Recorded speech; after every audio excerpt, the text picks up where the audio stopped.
Says it again.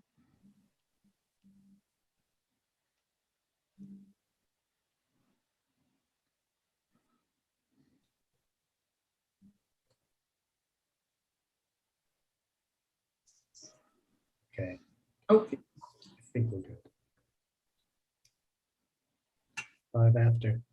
Welcome, everyone, to the Future of Work weekly stream with myself, Joe Rogers, and Kirsten Campbell, and our special guest, Johannes Moenius, professor from University of Redlands. So I'm going to start with our guest and ask him to describe himself, his position with the University of Redlands. Specifically, I'm kind of curious to know what spatial economic analysis is. Okay, hello, Joe. Hello, Kirsten. Thank you very much for inviting me today.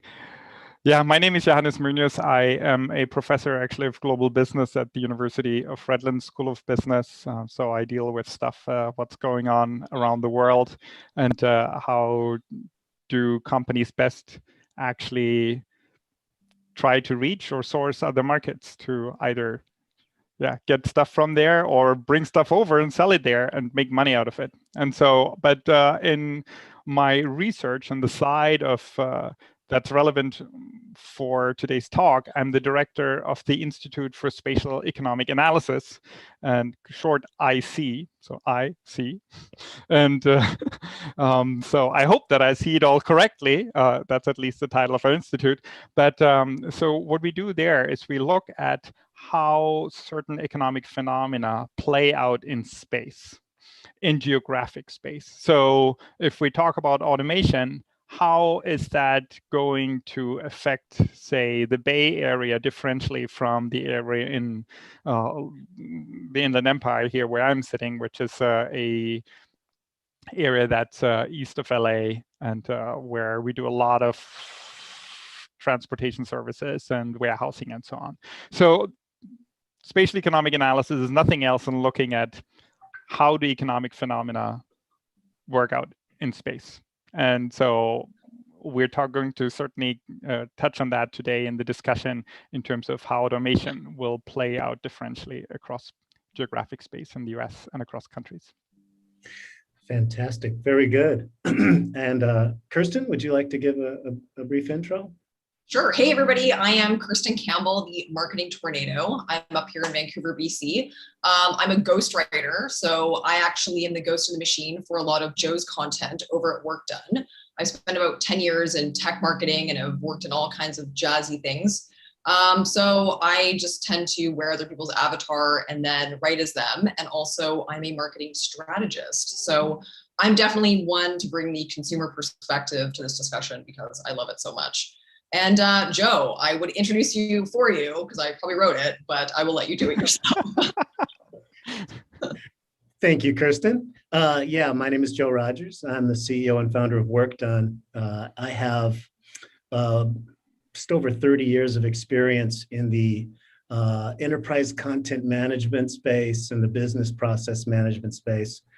Basically, since the late 80s, taking companies paperless and automating and optimizing processes using various technologies. And in the last few years, with the sort of resurgence of AI and applying machine learning to my sort of vocation of consulting, I realized how I could replace myself. Which was the genesis of WorkDone. But what WorkDone is really about, it's a best practices discernment, sort of corporate memory and automation platform, all rolled up into one. And what that, it's a mouthful, but what that basically means is we can watch knowledge workers processing complex transactions in a cubicle farm, say processing insurance claims or purchase orders or invoices, or credit card applications.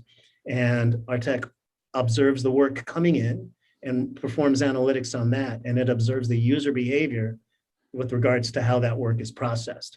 and we capture analytics on that.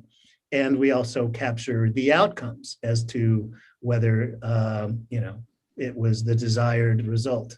And using our own IP, we call it a work heuristic engine. We determine the best practices around processing that work and retain it. We retain it in a customer's corporate memory, which is, it solves the problem of knowledge walking out the door when someone retires or changes jobs. So amongst other things, it's not just about automation though. It's also sort of profiling individual workers and assessing strengths and weaknesses, and allows for targeted training to allow a team to become like a dream team so that everyone performs as well as the star player. And the ideal is that sort of the grunt work gets removed and people are freed up to do more strategic, higher value tasks, or be redeployed to work on new initiatives, which, as opposed to just say, cutting headcount, which sometimes happens. But the other aspect of what we're doing is kind of realized early on that our expertise capture work heuristic engine was going to work probably a little too well, and it was going to create an issue on the back end with the inevitable displacement of workers. And we saw it with the blue collar and the auto industry, people getting replaced by robots. Now it's happening in the white collar jobs, and I actually had a couple sleepless nights worried about what was going to happen to these people as a result of this creation. And so WorkDone was founded as a public benefit corp with written into the bylaws a commitment of revenue to a nonprofit dedicated to sort of providing a soft landing for these people who are displaced so they can transition to their next area of interest or motivation. And that's actually how Johannes and I first met a couple of years ago around that topic. So that sort of sets the stage as to why the three of us are on this call. And, I have to hand it to Kirsten. It was her idea to have this Future of Work stream or a series of streams. Kirsten, may I just ask a question to Joe right away? Go ahead. So, this is so unusual. So first of all, it's really interesting. Once you capture the corporate memory, the processes that each person performs in an enterprise, that's the first step for fully automating those, or at least partially automating those. That's always the first step. So you are providing pretty much the groundwork that will allow large corporations to pretty much automate, or semi-automate at least, a lot of the repetitive work that's done in offices. And you're the first person that I've heard talking about the potential workforce implications in terms of this sets free workers. When I hear other companies talk about it, it's always, oh yeah, of course, yeah, but yeah, it's also many opportunities. And so it's going to absolutely help everyone, and we'll have more people be in work and so on when we do this. So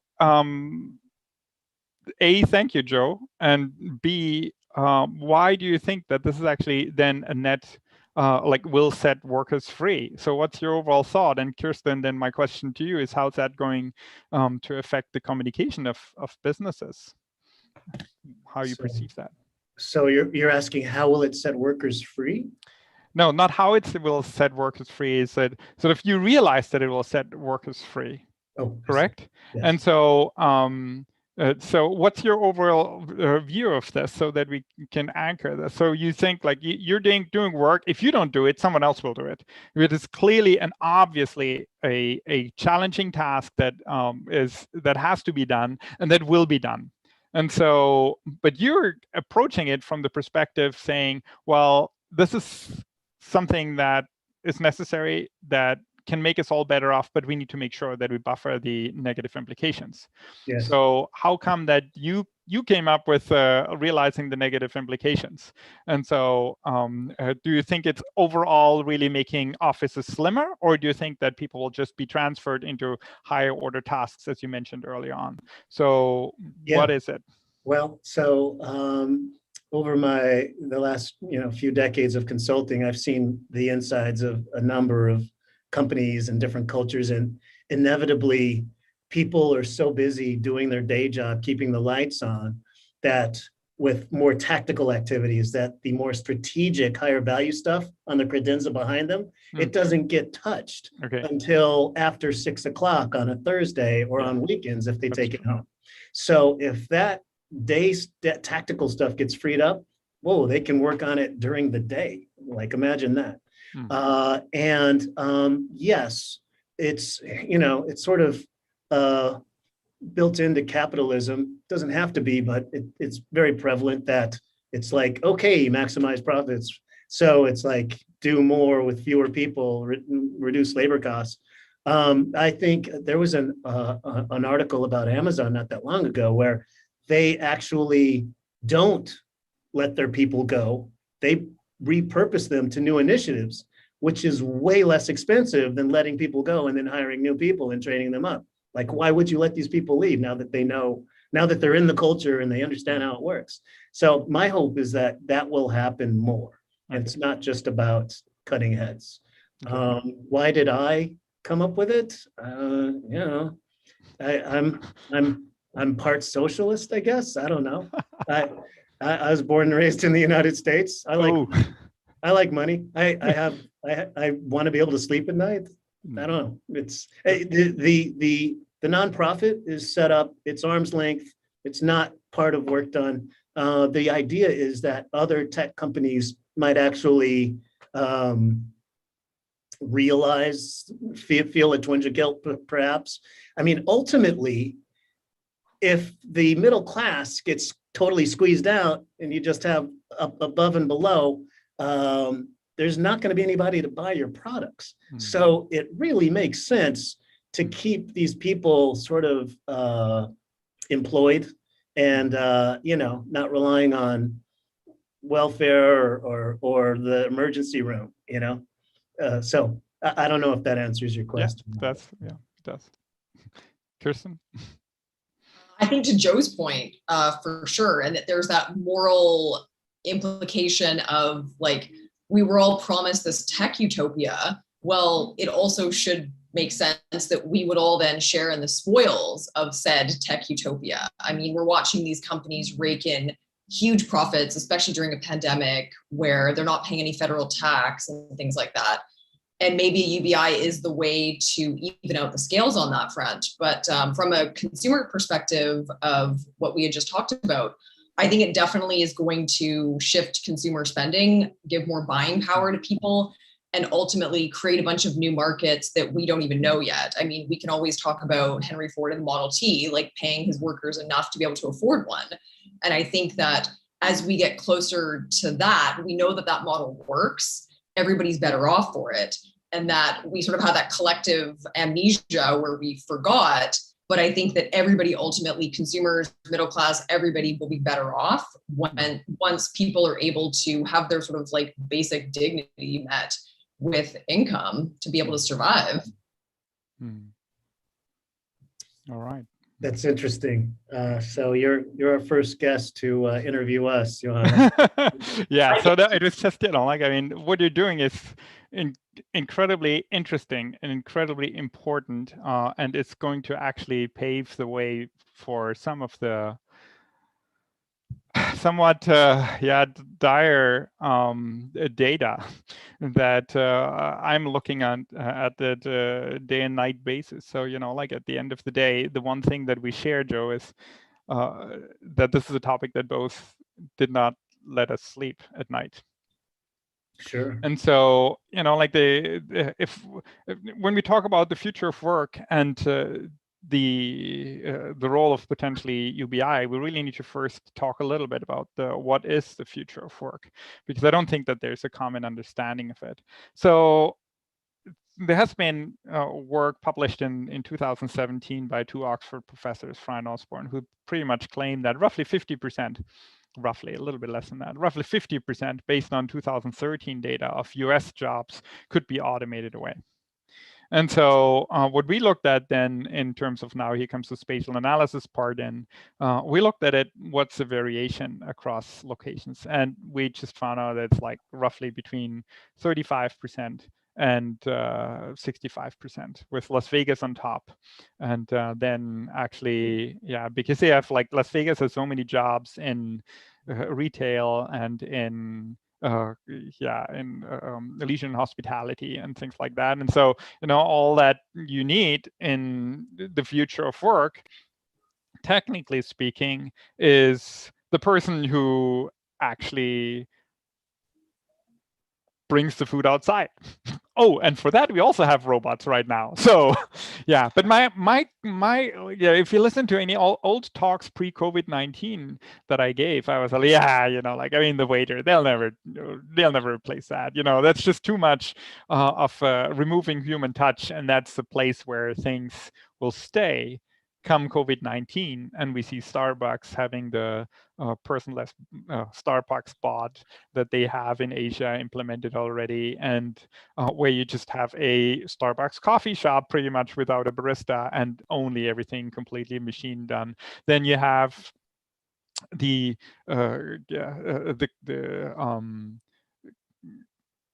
prototype restaurant in Boston that was done by some MIT graduates, like just next to door from your alma mater, and so at Harvard. And so with a star-rated chef that created a bowl, simple style meal, but that star chef created and completely automatically provided. So there's no waiter, nothing. So you type it in your phone and say like, yeah, I would like to have that. I'll be there in 10 minutes. And in 10 minutes, you go to that shop and just pick it up, and you get your star-rated meal for $7.50. Show me a $7.50. I mean, maybe I've increased the prices, but that's when I looked it up. And so then you go to the Tipsy robot in Las Vegas, where you already have 2 robotic arms that are completely mixing your Bloody Mary or whatever you order, and you order it on a tablet, and so no one touches that anymore. So these are possibilities. The question is, how much of those possibilities will be implemented? And the other question is, at what scale will they be implemented or implementable? And what does that mean for society as a whole in terms of how many jobs will be set free and will need retraining, will need new types of professions? What kind of effects does that have on the overall workforce? And then, and we can get to that in a little bit later in terms of what are potential countermeasures to help with that. So just look at, if we look at history, technical progress has been around forever. since we had the first wheel, there was technical progress moving on. It was just a little bit slower in the beginning than it is today. And that may be exactly the problem. So my basic claim is that, there's nothing new about the technical progress or automation that we see right now. It's just a consequential development similar to what we've seen in the past. But the way it's happening right now, due to some properties of the process of implementation and the certain other movements in society, it has more dire implications that we need to react to right now in order to prevent them to play out. So I'm not saying, all is doom and gloom or so, but we should be aware that this automation potential exists, and that historically it has created always winners and losers. So if you listen to Asimoglu, he'll tell you, like an MIT professor, he'll tell you that during the Industrial Revolution, real wages, median real wages, meaning like what the 50% guy earned, like 50% made less, 50% made more than this guy. Median real wages were stagnant, constant for 70 years. That's more than 2 generations. So that doesn't mean that there were people that actually had wage increases, but there were a lot of them that actually lost wages. And so had losses in real wages. And that's exactly what we are observing right now again, that we've observed over the last 30 years, specifically since the pretty much the 70s when Joe started helping companies. So Joe, it's all your fault. When Joe started helping companies to learn about their processes and figure out how to make them paperless and bring all that processes into the office and people out. And what we see is that since then, real wages have fanned out by educational levels. So people that had a bachelor's degree or professional degree thereafter, so like a master's or a PhD or whatever, their wages increased, their income increased in real terms.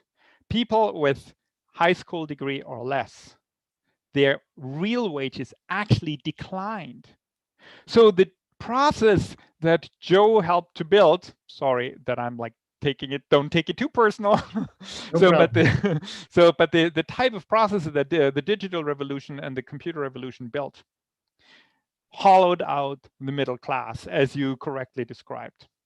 And so what we're seeing that where plenty of jobs were created on the top end of the educational distribution, and plenty of jobs were created on the bottom end of the educational distribution, but not so many in the middle. And so that meant that people just had to even get more education continuously in order to just keep their income levels at the same stages. And that is something that we really need to be aware of, even if we see on net no increased unemployment situation through automation. In the future, we need to have an eye on exactly that aspect. So if people say, oh yeah, like, oh, these automation guys are all doom and gloom sayers, well, I understand that, because the people have made those cries forever. Yeah, automation will just completely destroy us and we'll have mass unemployment and so on. Like, so, well, no one knows. There's some aspects that make me think that we will see mass unemployment. And these are specifically that we are not seeing something like one technology hitting us, and this one technology is actually going to then drive all the changes that we see. We're seeing a whole bunch of, yeah. So for some time now, there's been an issue with, people graduating from college and not being able to find work, and they're living with their parents.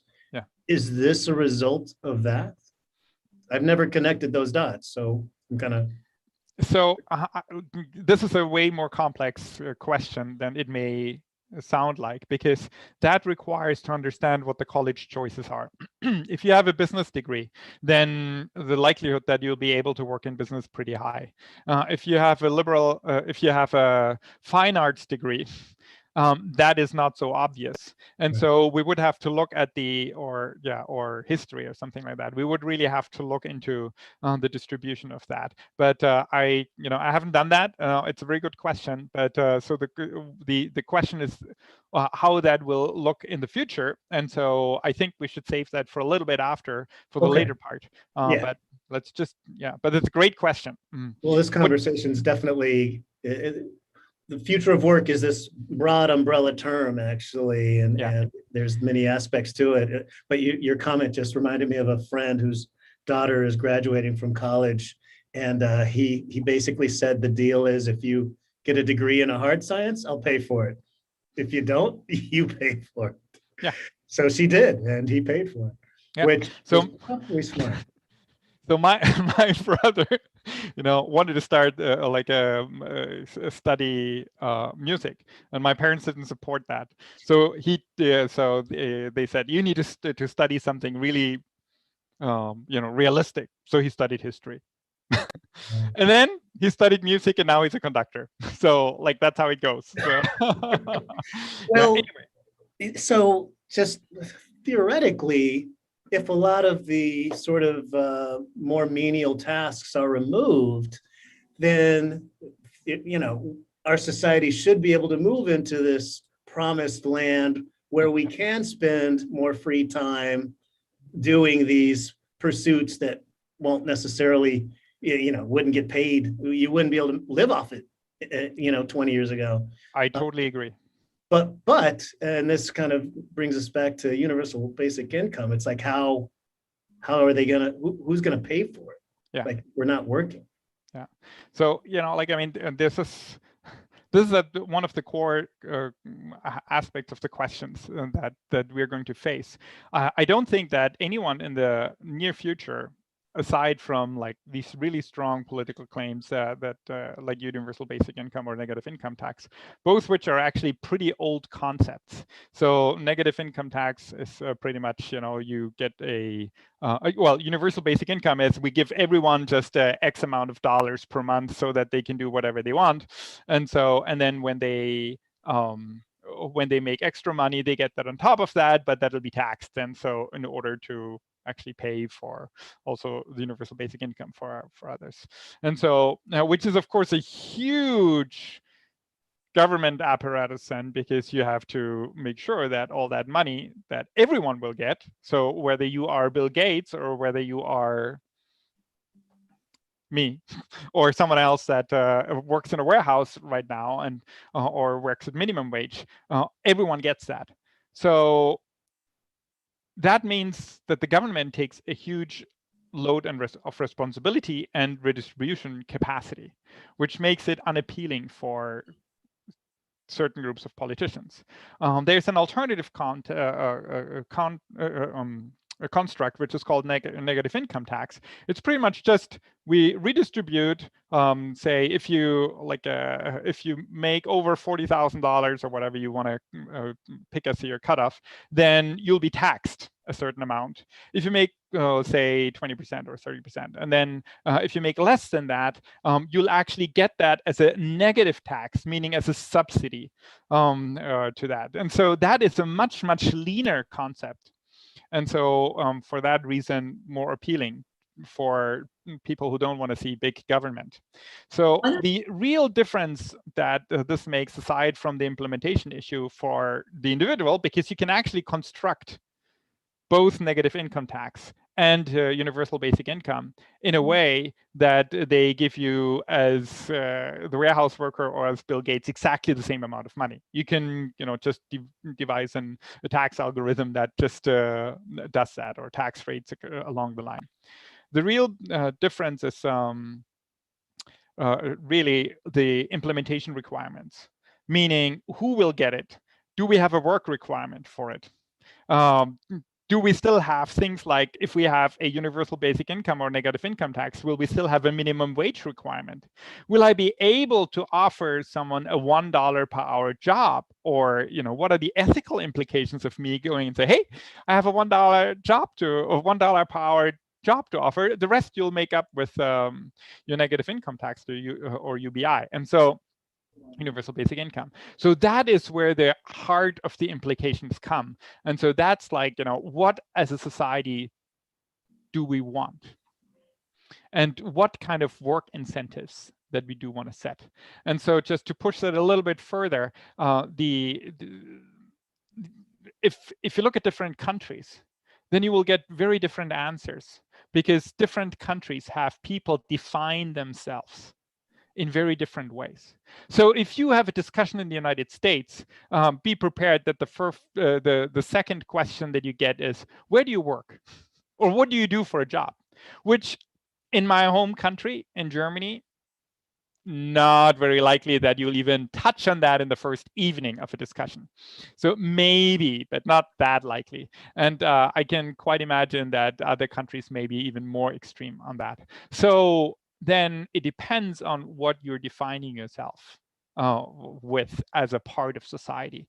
And that will determine the type of answer that we want to find. So there is no size fits all for every country in the world. So it's a political decision, a political will, whether we want to, how we set up those rules. Going back, yeah. Sorry, go ahead. No, finish your thought. No, go ahead. Like, I'll bring that up later. So like, I was thinking with like culture, like your point of with culture, each culture being different, and that, you know, the requirements and such. But in the States, there's, given, you know, the effects of neoliberalism and all that jazz, with folks who are receiving government benefits, the way that benefits have been structured, at least from my understanding in the US, is it's almost like you fall off a cliff if you work too much. So you get punished. So then these folks, so my whole idea, like, would these folks then be more incentivized to take part-time work, random jobs here and there, because they wouldn't worry about basically being shoved off a cliff by the government? So, like, if I understand your question correctly, it's something that people have been worried about since actually Milton Friedman, a Nobel Prize winning economist, was one of the first to point that out in 1962, when he said, you know, our whole social security system, the way we have implemented right now, makes people up to, like, as later research has shown, pay marginal tax rates, like the very poorest. Like people in our society pay marginal tax rates of 100%, because if you start working, you lose all the benefits. Yeah, and it's pretty much like, you know, like a marginal tax of 100%. Then. So, I mean, for very specific groups, it's not always like that high. So other research has found lower numbers in on average. And so, but we need to be aware that we are disincentivizing people then to actually participate in the workforce when we have it structured as this. And he already said, well, and he proclaimed negative income tax as a solution and say that, like, let's do it in an entirely different way and to scrap everything else. And so in his later years, actually, he said UBI may be a form of actually implementing and the negative income tax concept that he proposed in the 60s. Because wouldn't theoretically, I mean, the same people who, from my understanding, are opposed to UBI in the US are the same people who are worried about government overreach in a larger government. Mm-hmm. But wouldn't a UBI effectively make it a leaner government, because then you don't have people doing drug tests on people to make sure that they get their benefits, and the enforcement, because they tend to be quite fruitless. So do you think in that respect that could be almost a way to market it to some folks, is like as a leaner government? Well, in order to make it leaner, you would have to show, or would have to pick a number for UBI in terms of the monthly payout that actually makes it smaller. And I don't know, I have not calculated it, what that number would be. And so that's one side of it. And the other side is, like, you know, we still have the competition between UBI and negative income tax in terms of the transfer body or the transfer amount. One of the things why certain groups prefer the negative income tax over universal basic income, it is a much smaller transfer amount. It makes for a much leaner government by reaching exactly the same goal on the redistributive side. Okay. Make sense? Mm-hmm.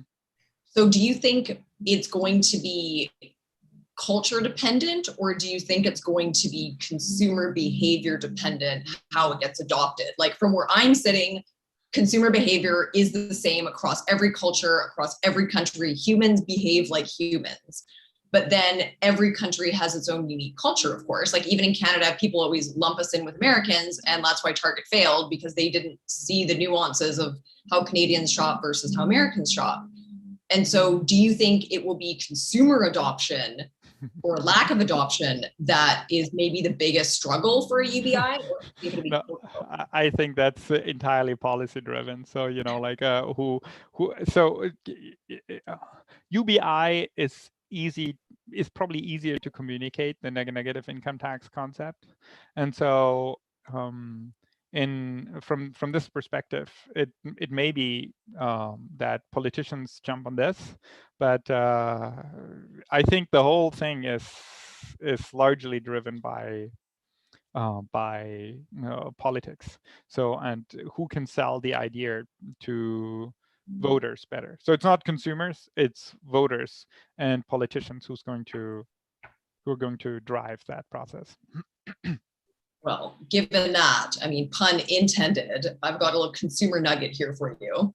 So researchers in 2016 noticed that people surveyed who wanted self-driving cars to quote, protect pedestrians, even if it meant sacrificing its passengers, but also they would never buy self-driving vehicles programmed to act that way. Does that, as an economist, make you want to go scream at the ocean? So when the book Unsafe at Any Speed came out, which gave us all the like Ralph Nader, the seat belts and all the safety features in cars. Then what happened at that time was that deaths and heavy injuries for drivers actually decreased, but deaths among pedestrians increased. So because people felt safer, and so they had to have a fixed risk or like a risk budget in a sense, so they were willing to drive faster, and that cost more pedestrians' lives. And so the solution that economists came up with were like the best thing to do is that we actually remove all safety features from cars, but have a spear point to the heart of the driver directly from the steering wheel, because then everyone would drive so carefully that we wouldn't have any accidents at all. So that's why economists make bad politicians. And marketers, they're bad marketers as well. So, you know, but it's a perfectly logical solution, you know, so, but of course, you know, like no, I am positive that I will have a hard time to find any politician who's willing to stand up for this. Okay, so we'll have our seatbelts continue. So, you know, like going back to your question, first, it's a hypothetical case that you really made up for, because yes, and one that captures a tiny fraction probably of all possible cases. So if you look at the data, I mean, the only data that I remember is a couple of years old. And at that time, people already predicted that the total number of accidents and deaths, specifically from accidents that come through self-driving cars, will only be less than a fifth of what we have right now, because robots don't drink. They don't drive under the influence or of any drugs, or, you know, they don't get sleepy, what have you. So the for me, I think once the numbers really come in, that it shows that regardless what the decisions are that are then going to be implemented, self-driving cars will come once the net benefit for the society is so overwhelmingly large that it's going to be hard to reject it. That doesn't mean that, you know, like if you just ask anyone that you you know and who drives a car, they will all tell you that they're above average drivers. So, you know, like if you ask, you know, like pretty much everyone in the educational system, then every parent thinks that their kid is above average. Me too, by the way. So, you know, so that means every kid in the United States is above average, and every car driver in the United States is above average. Which by definition makes them all average. Oh, yeah, that's actually the problem that I was never able to solve, Joe. You know, so how can it be that everyone is above average? You know, so that is just, you know, human perception issues that are really difficult to deal with. And that question that you had in particular, Kirsten, is one that's to be solved by ethicists, because it's really something that, like, you know, we always as society, we had to make ethical decisions. And we were forced to doing so. And the economists are notoriously bad at giving you advice on this. Economists are good at really insulating the problem and showing through crazy sort of solutions, like the one with the spear in the car, what the extreme of that consequence would be. But we still have, although the efficient solution would be the spear, we still have the seatbelts, correct? And so the question is why, and I can come up with 20 reasons why, but you can answer that yourself. So be aware that there are going to be ethical conflicts, but we will be able to solve them as society. That's a whole nother episode for us. Well, that actually is about why the humanities are so necessary in tech and automation, as for the ethical component of it. Because, like, somebody has to be the one to program that algorithm. Rather, as macabre as it is, somebody's going to have to be like, choose the kid or the old lady. Someone has to program that, and I would rather it be somebody with a deep understanding of the humanities and ethics than some program engineer over at Google who, you know, has been programming and has no concept of what those ideas are. Yeah, just make sure that no economist will code that up. The economist will save the kid and sacrifice the old lady, right? The economist is like, imagine there's no car. Yeah, let's just assume no car. Let's assume no accident. I think that's the best one. Yeah. No, but yeah, yes. So like this always gets us back to the question, like, or the idea that this whole problem field that I very often get exposed to when I talk about in public, and that is, if all jobs can be automated, what's left? And the second part of it is, well, what shall I tell my kids to study? What shall I do in terms of what do you train your kids in? And so then I said, well, my favorite question then is always like, do you require your kids to learn coding? So, and I always say no. And then people ask that, why? Isn't that the future? So I'm coding a lot in my own work. So that's just, but only statistical stuff and so on. But it's all, program driven. But the whole issue is really that coding is just one way of problem solving. It solves. No one knows that better than Joe. So it's almost like the wrong person to say that. Joe should tell us about that. But anyway, I'll go a little bit a little bit further. So coding is just one way of problem solving. And so what we need to teach kids is problem solving skills. It's not how to do something, but how to learn how to do something. How to figure stuff out. Pardon me? How to think, like teach them how to think. How to know how to acquire a certain skill. Mm-hmm. And so there are huge opportunities that technology will also provide us. Think of artificial intelligence that can track people's learning progress. Think of virtual reality, augmented reality. So, there are entirely new technologies available that were just not there even a decade ago, and they're not in the public domain at a large scale at this point, so that we can really benefit from that. And that right now we're training doctors with surgeries with virtual reality and things like that in high-end universities. But in 5 to 10 years, that's going to be bread and butter for every student who goes into medicine or something like that, to be trained like that. And then we can train plumbers like that. We can train pretty much everything that requires certain skill levels that may have had certification requirements in the past, so whatever it is. But there are entirely new opportunities that we should that we can go for. And so going back to the humanities are just the high-end version of this. So automation is hard. It's not going to overrun us overnight, but certain types of professions will be set free very, very quickly. And so just think about the idea when, and I'll get back to the humanities and connect those two in just a second, not that you think I'm going like all astray.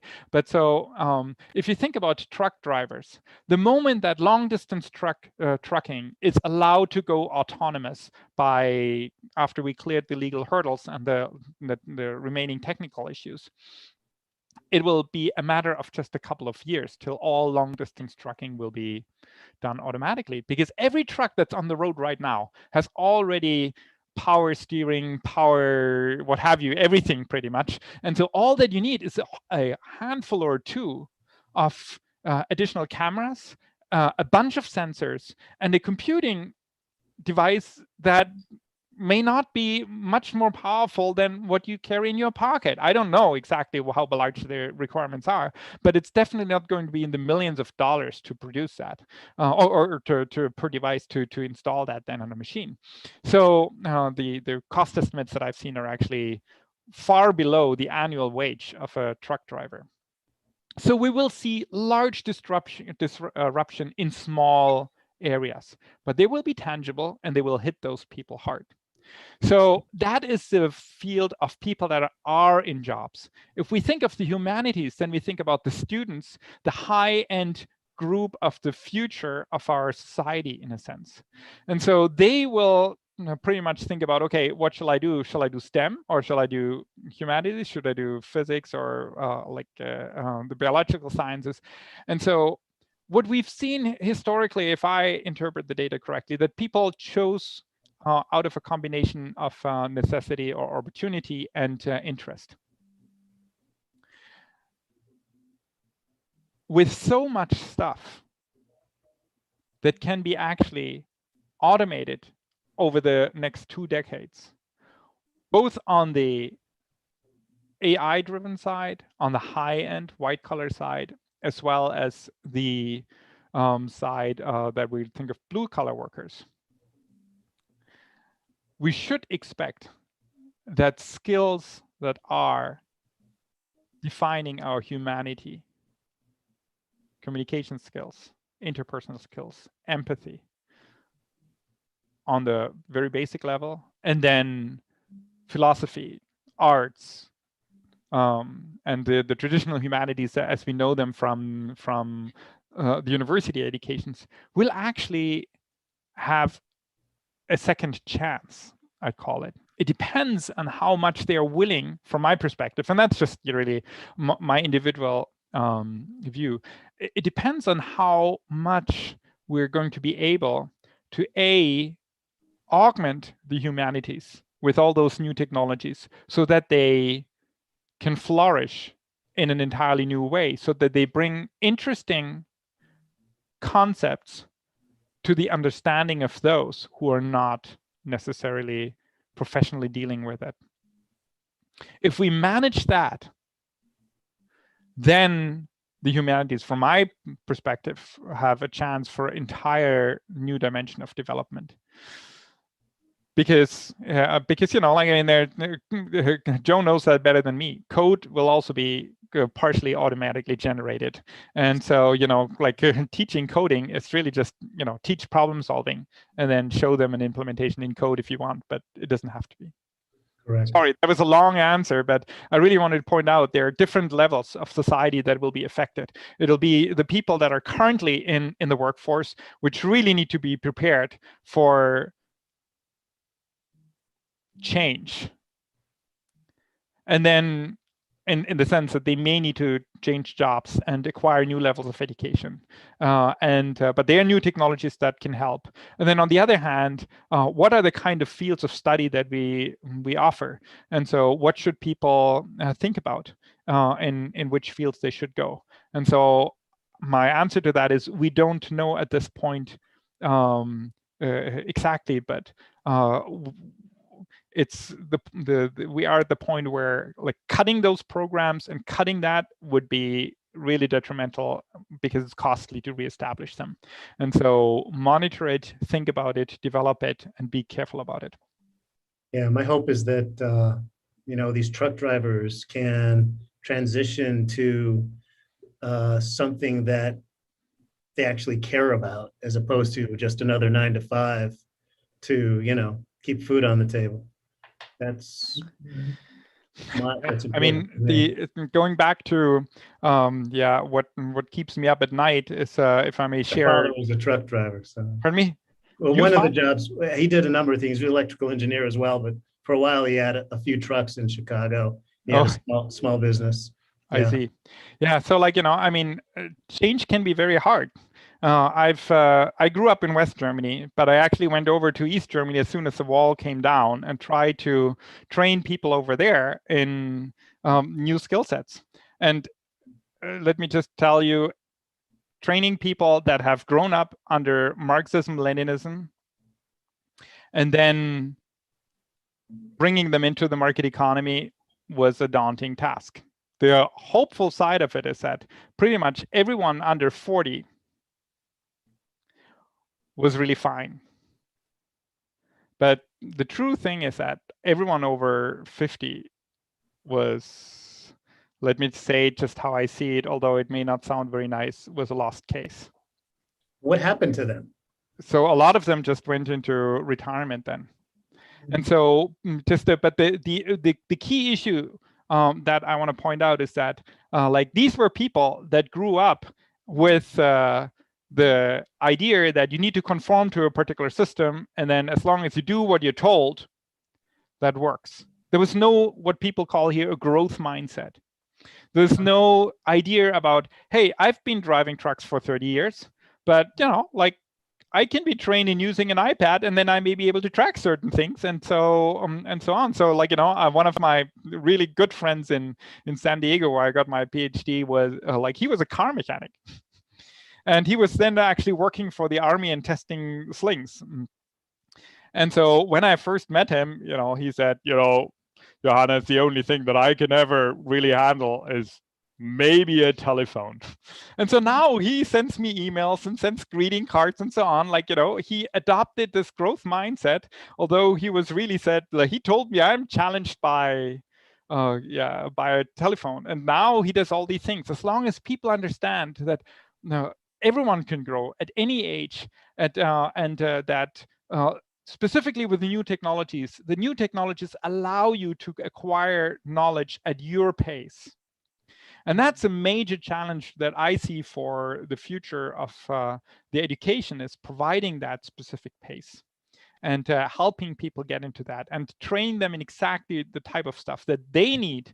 And that's something, of course, like that's what I'm working on with actually a forensic psychologist, where we try to figure out what are the least cost paths for people in certain professions to go from one type of job into one that has a low automation probability, so that they can acquire those pieces of knowledge step by step on the way and don't get jobless on the way, but maybe have an opportunity to move forward. So the solutions are there.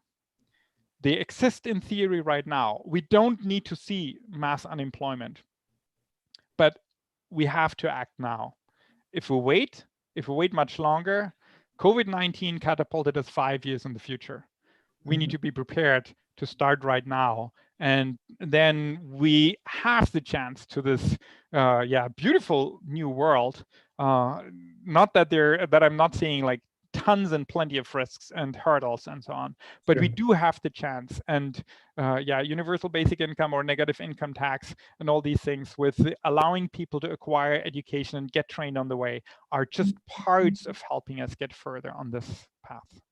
And part of that's going to require rural broadband and every house being wired with high-speed internet. Otherwise, they're lost. Yeah, but like, you can provide that probably via satellite or something like that. You don't have to have it. True. So like, I'm just saying, we have the technical capabilities. Jeffrey Sachs from Columbia, from Boston, he said, if we wanted to alleviate poverty in the world, what we needed to have is a transfer that amounts to a rounding error of global GDP. That's all that's required. So it's really a matter of political will, whether we want to do it or not. And so specifically with AI and automation, most economists agree that we are probably at the largest wealth opportunity that has ever existed in human history. This rounding error should not be our major concern. So that's really where I think we should be going. And so whichever way it is, let's remember to be human, and let's remember our humanity, and make sure that everyone can participate, or as many people as in any way possible can participate in this huge opportunity. Wow, that's a great note to end on. keeping my fingers crossed. We are kind of all in this together. We are. And you know, what I'm really proud of is that we at least managed to cover about 30% of our questions that we want to discuss. So we'll have plenty to talk about in the future. No, I was like, so yes. No, I'm just kidding. So I don't know. So like, this is such a huge topic, and there's so much to learn every day. You know, my views have changed over the time. There's so much that we need to be open-minded. We need to remember that the situation is changing constantly, but we need to be willing to respond to it. So in such a way that we give opportunities to those that are most likely to be negative affected. Mm-hmm. And that's what keeps me up at night, and that's what I see as my mission in this whole in this whole process of trying to deal with automation. Thank you for taking on this mission. It's you're truly coming at this from some place inside that's driving you, and it shows. So thank you. You do the same, Joe. So like, you know, I mean, we're just working in the same way, and we just need Kirsten to do the communication for us, and so that the message is tornadoed out and as a big whirlwind go through the entire US first. And then touch down. Exactly, and then hit the rest of the world. So thank you very much again for inviting me. Yeah, we hope to have you back. Yes, we got more questions. We'll find a way. Okay, Kirsten, any closing thoughts?